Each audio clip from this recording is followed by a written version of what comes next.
لوگ کہتے ہیں کہ اگر کسی گھر کے باہر یا گھر کے اندر کوئی پپیتے کا درخت ہو تو وہ درخت بعض اوقات گھر کو اور گھر والوں کو پروٹیکٹ کرتا ہے، یعنی کوئی آفت اگر گھر پر یا گھر والوں پر آنے والی ہو تو اسے وہ درخت اپنے اوپر لے لیتا ہے، یعنی وہ درخت یا تو جل جائے گا یا گر جائے گا۔ اور خاص طور پر یہ بات پپیتے کے درخت کے بارے میں مشہور ہے۔ اسی طرح گھر میں اگر جانور مثلا بکرا یا بکری ہو یا کوئی پرندے مثلا طوطے وغیرہ ہو اور گھر والوں پر یا گھر پر کوئی آفت یا مصیبت آنے والی ہو تو وہ جانور یا پرندہ اسے اپنے اوپر لے لیتا ہے اور اس کے بدلے اس کی جان چلی جاتی ہے۔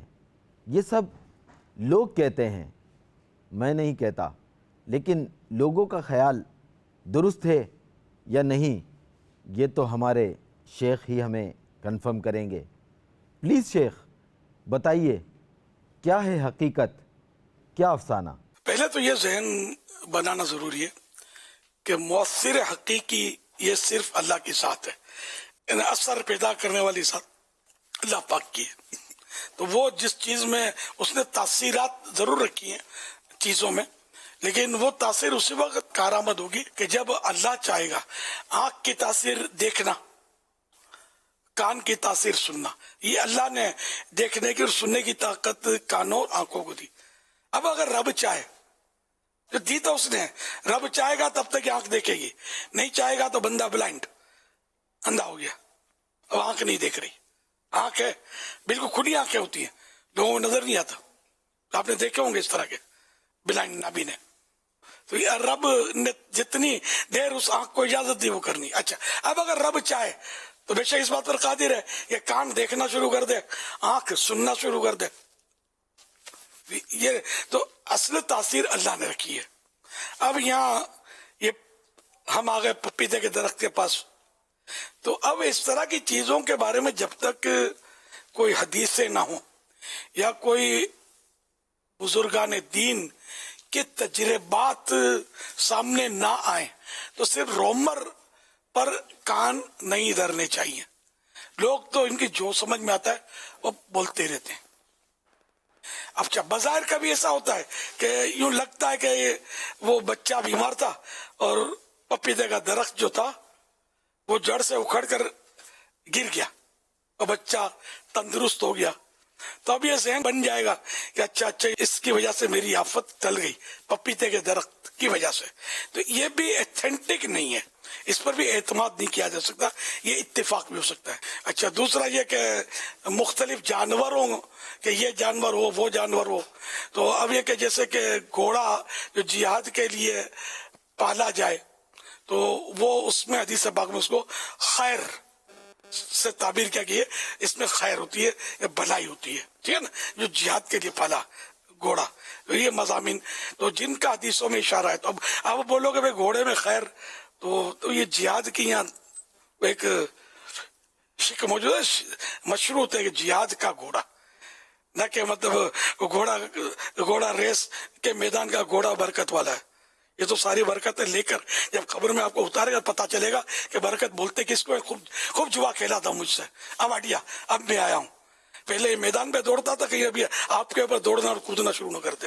ریس کا گھوڑا جوا لگاتے ہیں نا اس پر، جو لگاتے ہیں، تو اب اس میں برکت کہاں سے آپ لے آئیں گے؟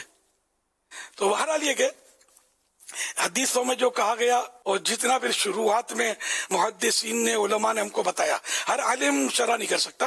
محدث یہ اس کی ایک کیٹیگری ہوتی ہے، جو عالم تو ہوتا ہے لیکن مزید اس میں اس کے فن ہوتے ہیں، لیکن فن رجال، یعنی ہر فن کے ماہرین ہوتے ہیں، مرد ہوتے ہیں۔ تو یہ مطلب جو محدثین فرماتے ہیں، علماء ہمیں وہ بتاتے ہیں، تو اس سے مطلب یہ کہ جو پھر نکلے ہم تک پہنچے تو اتنا ہی، اس سے نہ کم کرنا نہ زیادہ کرنا ہے، اپنی مرضی سے۔ یہ اصول آپ یاد رکھیں ورنہ آخرت میں پھنس سکتے ہیں۔ اپنے گھوڑے نہیں دوڑانے، اپنی باتیں دین کے اندر داخل نہیں کرنی، اپنی ذاتی باتیں کہ یوں اور یوں مسئلہ یوں، ہم نے بھائی بڑھاپا اور ہم نے تو بال تجربے کی بھٹی میں سفید کیے تو مسئلے ہم کو بھی آتے ہیں کر کے، جو گھر میں مفتی بیٹھے ہوتے ہیں نا بڈھے بڈھے، تو یہ نہیں کرنے گئے، جو بیٹھے ہوتے ہیں میں ان کی بات کرتا ہوں، وہ کیا کیا مسئلے کر رہے ہوتے ہیں، نہیں کرنا ہے بالکل. جو بھلے جوان عالم دین ہے، وہ عالم دین، وہ بتائے وہی درست ہے. بوڑھا بزرگ شریعت کی بات کرے تو اگر وہ عالم دین اس کی تصدیق کرے اور اس کو درست قرار دے پھر تو صحیح ہے، ورنہ پھر یہ کہ بات ہم نے عالم کی ماننی ہے. یہ ذہن رکھیں کہ ورنہ ٹھوکر لگتے دیر نہیں لگے گی، پتہ بھی نہیں چلے گا. اچھا، پھر یہ کہ جانوروں کے تعلق سے تو اب یہ کہ جیسے مرغے کے بارے میں تو حدیث پاک میں ہے کہ مرغا بھی کون سا؟ وائٹ. دو فرامین مصطفیٰ صلی اللہ علیہ وسلم، سفید مرغ رکھا کرو، اس لیے کہ جس گھر میں سفید مرغ ہوگا تو نہ شیطان اس گھر کے قریب ہوگا اور نہ جادوگر ان گھروں کے قریب ہوگا جو اس گھر کے ارد گرد ہیں، اطراف میں، ان کو بھی پروٹیکشن حاصل ہوگا. دوسرا فرمان، سفید مرغ کو برا بھلا مت کہو اس لیے کہ یہ میرا دوست ہے اور میں اس کا دوست ہوں اور اس کا دشمن میرا دشمن ہے. جہاں تک اس کی آواز پہنچتی ہے یہ جنات کو دفع کرتا ہے، انہیں جنوں کو بھگاتا ہے. جنات کے تعلق سے لکھا ہے کہ وہ ڈیمو سے گھبراتے ہیں. قاضی علی بن حسن خلقی کی سوانح حیات میں ہے کہ جنات ان کے پاس آتے رہتے تھے. ایک مرتبہ عرصہ دراز تک نہیں آئے تو قاضی صاحب نے ان سے اس کی وجہ پوچھی تو جنوں نے بتایا کہ آپ کے گھر میں لیمو تھا. لیمو مانے لیمن، اور ہم ایسے گھر میں نہیں آتے جس میں لیمو یعنی لیمن ہوتا ہے. تو یہ اب ایک اتھینٹک یعنی کہ ذمہ دار عالم دین بزرگ نے لکھا تو یہ مطلب مان لینا چاہیے. پھر یہ کہ حدیثیں بیان کی گئی سفید مرغ کے بارے میں، یہ بھی ماننا ہے ہمیں، ٹھیک ہے نا. پھر اپنے طور پر یہ سمجھے پپیتے اور مطلب خربوزے کے درختوں کی جو لوگ تاثیریں اگر بیان کریں تو بغیر دلیل کے اس کو نہ مانا جائے.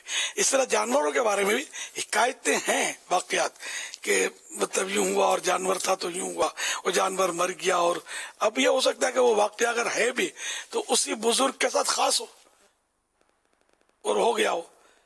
یعنی جب تک یعنی کہ کوئی ایسی عبارتیں نہ بھی لینا جس میں کوئی فلاں جانور اگر پالو تو جو بھی آفتیں آئیں گی وہ ٹل جائیں گی، جو بنائیں گی وہ دفع ہو جائیں گی، بیماریاں گھر کا رخ نہیں کریں گی. تو اس کے لیے دلائل چاہیے.